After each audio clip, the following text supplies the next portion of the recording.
His news this week was about Terence Crawford vacating titles after being sanctioning fees. What do you think about that? A lot of fans are like divided on that. What do you think? I see both ways. I see the WBC, I see Terence. They both right, to be honest. They both right. They both right. Danny Garcia has seen every side of boxing, from winning world titles to facing the staggering costs of keeping them. And now he's weighing in on the controversy over Terence Crawford's refusal to pay the WBC's sanctioning fees. While the boxing world debates whether Crawford is a trailblazer or a rule breaker, Garcia highlights the harsh financial reality behind championship belts, a six-figure tax that never stops. For him, this isn't just a headline. It's a reality he has lived for years. He's finally pulling back the curtain on the millions that disappear before a fighter even steps into the ring. Have you ever had a moment where you had to pay one of these sanction fees? I paid, believe it or not, I paid millions in sanction fees.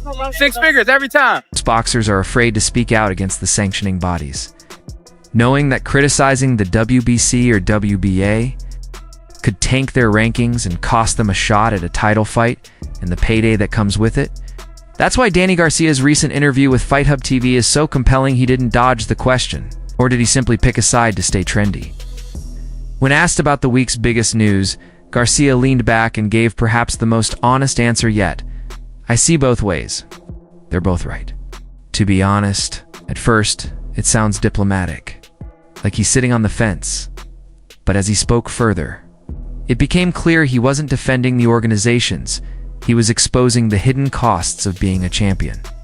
Garcia isn't just an observer. He's lived it. Having fought the likes of Errol Spence Jr. and Keith Thurman, he knows exactly what those sanctioning letters look like. Demanding a cut of the purse before a fighter even steps on the scale.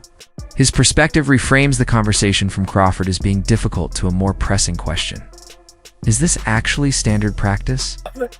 I mean, it was the right amount for what I got paid. You feel me? He made so much, so it was like a cap. You can't take out a certain percentage if you're making 50 million. That's crazy. That's what I said. Like fans are like I said, they both right though. Because he wasn't ranked at 168, but they gave him the opportunity. So they're like, we gave you the opportunity. But he like, yo, just till I'm making all this money, you can't take all that. So they both right. We see the flashy cars, jewelry, and headline-grabbing purses, but rarely the deductions that eat into a fighter's paycheck.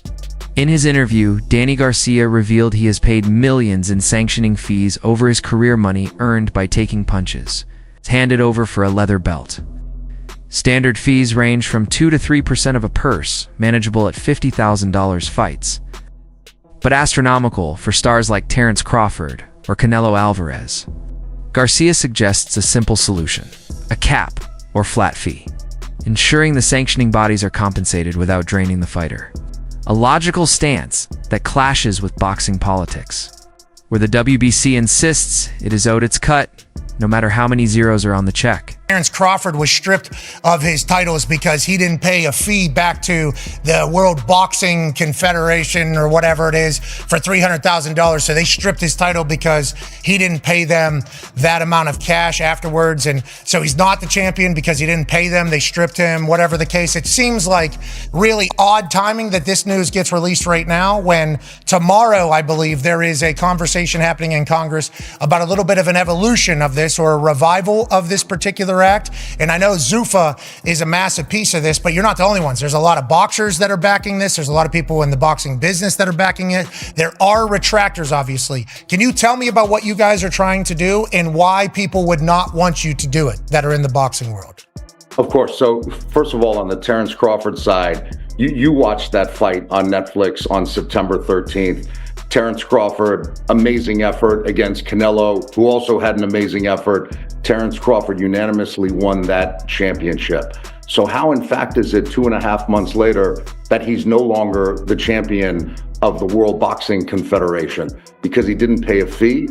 That would be akin to the Los Angeles Dodgers, whether you're a Dodger fan or not, having won a grueling 7-game World Series in one of the greatest Game 7s of all time. It would be like if Major League Baseball came to them and said, well, you didn't pay us a fee, so you're no longer the World Series champion. It's only in this sport of boxing where you see Danny Garcia broke down the economics of boxing with calm insight. Terence Crawford took a far more explosive approach, total scorched earth. If Garcia is the diplomat, Crawford is the revolutionary. After news broke that he was being stripped of his title, Crawford skipped the press release and went straight to Instagram and Twitter, delivering a fiery rant that will likely be quoted for years to come. PCO, got a lot to say about me not paying him $300,000 plus another $100K something for sanction fees, right? They ain't gonna tell me I ain't even apologize. Like, who the fuck you think I am? Well, you better slap your fucking self and paying your ass shit. Fuck you talking about pay you $300,000. What makes you so motherfucking better than any of the other sanction bodies? Huh? Answer that question. What makes you better than the WBO, the IBF, or the WBA? Everybody accepted what I was giving them. But you, the WBC, think that you better than everybody, don't you? So since you, the WBC, and you got the fucking green belt, which don't mean fucking shit. The fucking real belt is the ring belt, which is free, motherfucker. What are you talking about? You want me to pay you more than the other sanction bodies because you feel like you better than them. How in the world all the sanction bodies agreed to the same amount, but you sit your motherfucking ass up there and say that I need to apologize to you? The fuck? You can take the fucking... Crawford didn't hold back, bluntly telling the WBC to go underscore yourself, making it clear he wouldn't pay a dime more than he believed was fair. He revealed he had offered $180,000, roughly what he paid other organizations like the WBA, but the WBC reportedly wanted more, calculating their fee based on his massive earnings from the Canelo and Madrimov fights. Petition to fight a final elimination bout in super welterweight against Madrimov and remain champion in welter. The WBC supported him. He did not comply with the rules. Then he moves up to super middle and makes the fight of the century, beats Canelo, makes $50 million or around that. The WBC absolutely is not going to charge 3% of such an amount. We made a very clear 0.6%, which is $300,000, with $225,000 going to the Jose Sulaiman Boxers Fund, which is to help former fighters in need. And it is just regrettable. Not even a thank you or I'm sorry, taking a different route, no response. I wish him the best. But this is not. The WBC is huge, it's great, it's about greatness, and I'm relieved. Crawford didn't stop there. He downplayed the very prize everyone fights for, calling the prestigious green WBC belt just a trophy, and insisting that the only title that truly matters is the Ring Magazine belt because, importantly, it's free. It was a bold declaration of independence, signaling that his name alone outweighs the alphabet soup of sanctioning bodies. Crawford is betting that fans will come to see him regardless of which hardware he wears around his waist. Free! It's free! How you love that? $180,000 free. How much your belt cost? I wonder, how much your belt cost? Huh? I don't see no receipts on your belt. It's crazy. Y'all be having so much taxes on these belts. You got some nerves. It's crazy that you can sit up there and have all these belts.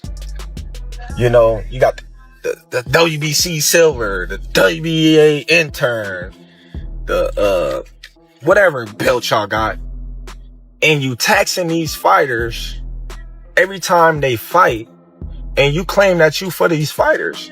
You're not for these fighters. You probably worse than the promoters. But hey, I wish you the best. Surprisingly, Crawford's rebellion ruffled feathers among boxing's old guard. Enter Oscar De La Hoya, the golden boy who transitioned from superstar fighter to superstar promoter. He didn't see Crawford's defiance as heroic, but arrogant.